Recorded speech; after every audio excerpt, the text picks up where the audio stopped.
Hi, everyone. I'm Tish Conlon for another episode of Tish Talk. Today, I have one of our favorite guests back on, and historical, I was going to say genius, but unbelievable knowledge of history. And I've learned so much from him, Matthew Arrett. He's a journalist, lecturer, and founder of Canadian Patriot. And I encourage you to check it out. He's also author of The Untold History of Canada, The Forgotten Struggle for Progress. I've read it. I need to reread it. I think everyone going into a political leadership role should read that book. He's also written an incredibly interesting book called The Clash of Two Americas. So we're going to dive into some really hot topics today, talking about what's going on with a situation update. Welcome, Matthew. How are you today?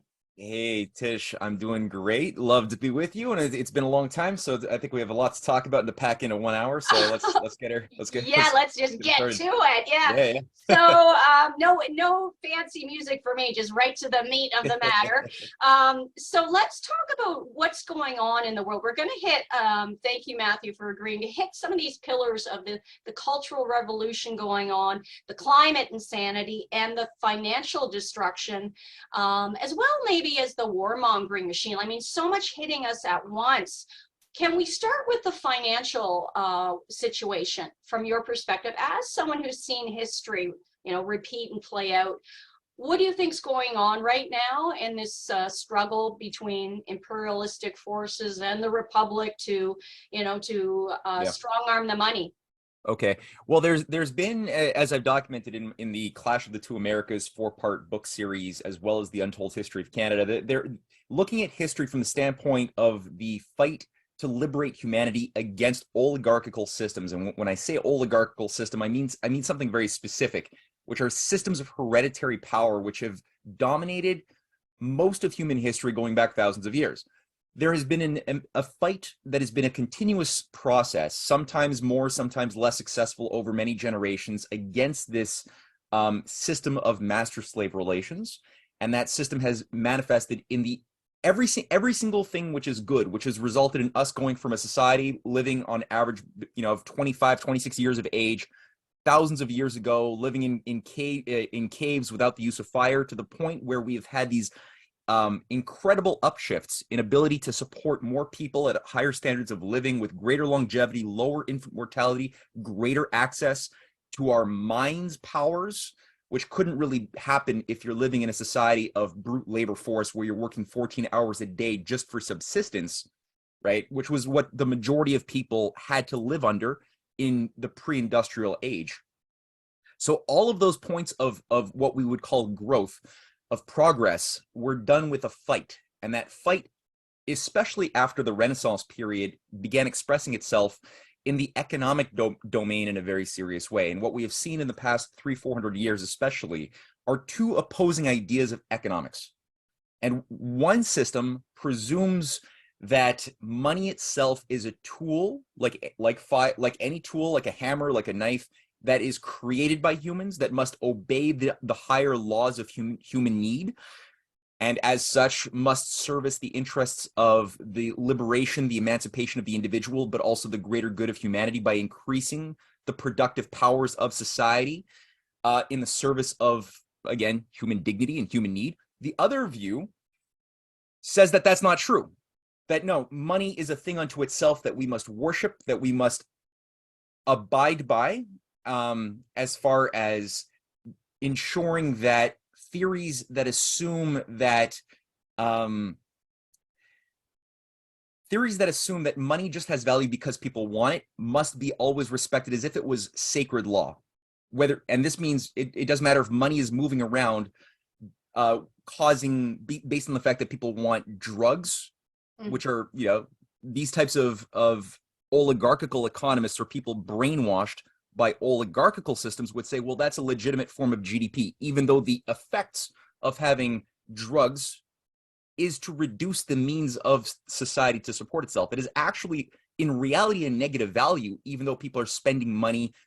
People are using their drug profits in order to buy things, buy real estate, which might be having some connection to the real world, but it overall is destructive, just like any core vice. So this idea that the good creative growth is the consequence of every hedonistic individual satisfying their desires to buy low, sell dear, as Adam Smith proclaimed, who worked himself for the British Empire, the British East India Company, is at the heart of globalization. And globalization has been a system which really took over the world over the dead bodies of John F. Kennedy, Bobby Kennedy, Martin Luther King, and many others around the world in the 60s. And I'm saying this to get at the fact that the banking system collapsing right now, as you just opened up, is a very foreseeable consequence of what we permitted to take over when we once had under the days in Canada of C.D. Howe, Clarence Decatur Howe, John Diefenbaker, who were contemporaries of John F. Kennedy. We had a viable industrial economy that was producing capital, that had a moral virtue or a moral value system constraining the behavior of the money system such that individual enterprise, farming, businesses could blossom and flourish, while at the same time you had the nation as a whole increasing its ability to stand on its own 2 feet and not be dependent upon corporations which could say that they had more power than nation states. That was the case from the 1940s, 50s, 60s. And then there was a coup that became known as globalization, the floating of the US dollar off of the fixed exchange rate. That was done under people like Henry Kissinger, George Shultz, who had taken over with the Trilateral Commission of the United States. And they had a very, very different idea. These were self-proclaimed Malthusians, meaning they believed it from our past discussions. Your audience probably knows what this means. They believed in the idea that overpopulation was the greatest threat to the world that governments had to service and respond to by doing things that would reduce human impact on the environment. They all believe this. Kissinger, all the Trilateral Commission crowd that was brought online with David Rockefeller, Zbigniew Brzezinski, and they transformed the character of society from being an industrial productive society to being a consumer debt-based society of deregulated marketplaces, where now all of a sudden it was legal for banks to merge their branches of savings and insurance and trusts and insurance, as we had with the Canadian 4 pillars, which were all taken down in 1986, the separation of our banking functions. And that created all of a sudden this new monolith of universal banking that could just gobble up everything. And you had mergers and acquisitions, right? Due to the deregulation that we saw in the 1980s, which decimated mom and pop shops, small and medium enterprises were destroyed by design by the Walmarts, the Monsantos, the Cargills, the Archer Daniel Midlands, which were able to then thrive. And these, when you look at the CEOs of these banks, of these corporations, you'll find that there was a revolving door where they were moving through back into government. People like Donald Rumsfeld, right, from running Monsanto back into the US government, back into the private sector. They were also coordinating it through organizations like the Bilderberger Group, like Davos, where Kissinger was always on the steering committee managing this type of controlled destruction of sovereign nation states and the destruction of the means of nation states to emit their own credit, their own currency through national banking, which we once had a right to do, and we still do in Canada, utilizing the Bank of Canada. That was stripped down under Pierre Elliott Trudeau and continues to not be used as a tool of our development. Instead, it's just run by technocrats like Mark Carney and other ideologues who are themselves obsessed with depopulation and the whole green agenda. So I'm saying this just to get across that the system that we're living in now is the consequence of 50 plus years of controlled insanity that's designed to create a bubble on a bubble on a bubble on debts that must default. When the debts default, and there's so many different types, there's government debt, there's personal debts, there's corporate debts, real estate, there's so many types of debts that have been bundled, speculated upon and treated like assets, and then turned multiplied in nominal value thousands of times over through derivatives trading on the spot markets, futures markets. So the monetary values are fictitious. It's a time bomb that was designed to explode. And so that is kind of demoralizing when one looks at it that way, to realize that is what we're sitting on and what is currently unraveling. And the only reason why this system has not already blown out, which we could talk about a little bit later, I'm sure, is because there is a a grouping of civilizational forces in the world outside of the NATO Five Eyes transatlantic cage, which is the most tightly controlled part of this fascist oligarchical structure.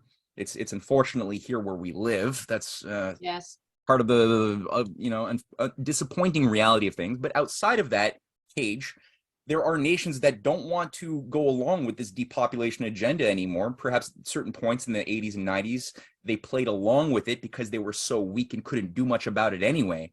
But now we actually start seeing, we're beginning to actually see a serious resistance movement happening, especially among the BRICS plus nations, what's called sometimes the multipolar nations, which are finally being able to flex a bit of muscle and are strong enough now to finally say no for the first time in decades and decades and decades, which should give people a little bit of hope that there's some fight that we can work with here in Canada and the United States, where patriots are trying to figure out how do you do battle with this Yes. multifaceted octopus that seems to have contaminated everything around me for a long time, you know? Yeah, it is. It's so deep that you've been at this for I don't know how many years, but for those of us who are kind of newly awakened to the depth of depravity and corruption, it can be really disconcerting. And then a lot of people are saying, what do we do with our money if they're going to cause the problem, as you were saying, this is repeated many times, and then have their solution as something that's more tyrannical, like a central bank digital currency and this universal basic income they want to introduce tied to your social credit score. What is one to do in these countries where you are a part of the Five Eye, or the Americas, where they are using this cultural revolution to destroy us from within? What is a patriot gonna do, Matthew? Yeah. Well, I think you're setting the tone very nicely as a living demonstration of what real patriots do. And I mean, I've been following your work now, and you have a sort of very strong-willed, honest quality of not accepting an artificial, perverse fate being imposed upon us, because we do have free will, and people forget the power of free will when animated by wisdom. The search, which is not like I have knowledge and thus I am wise. No, I mean the true wisdom comes from the hunger for learning and using the knowledge in reality, not just theorizing in an ivory tower in the comfort of the armchair philosopher thing. No, you're actually saying, okay, well, the house is on fire.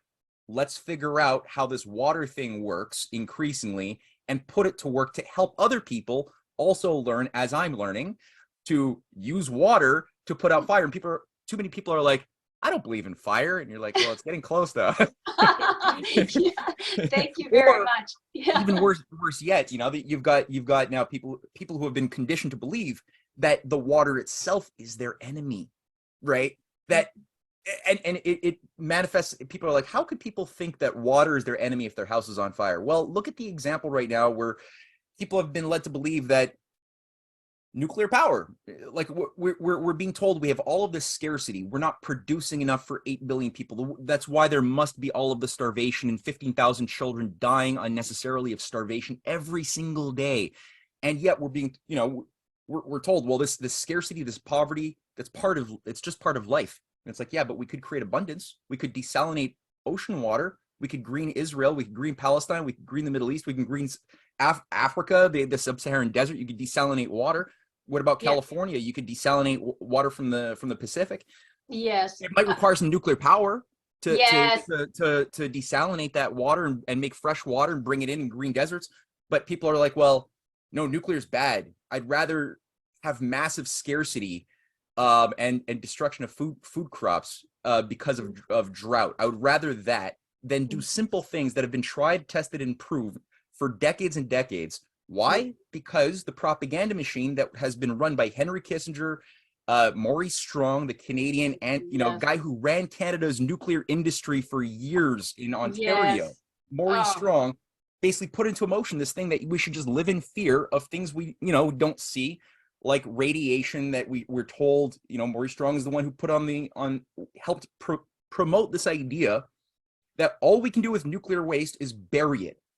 Yes. It's like, why can't we just reprocess it? If it's still nuclear, why can't we just reprocess the spent fuel?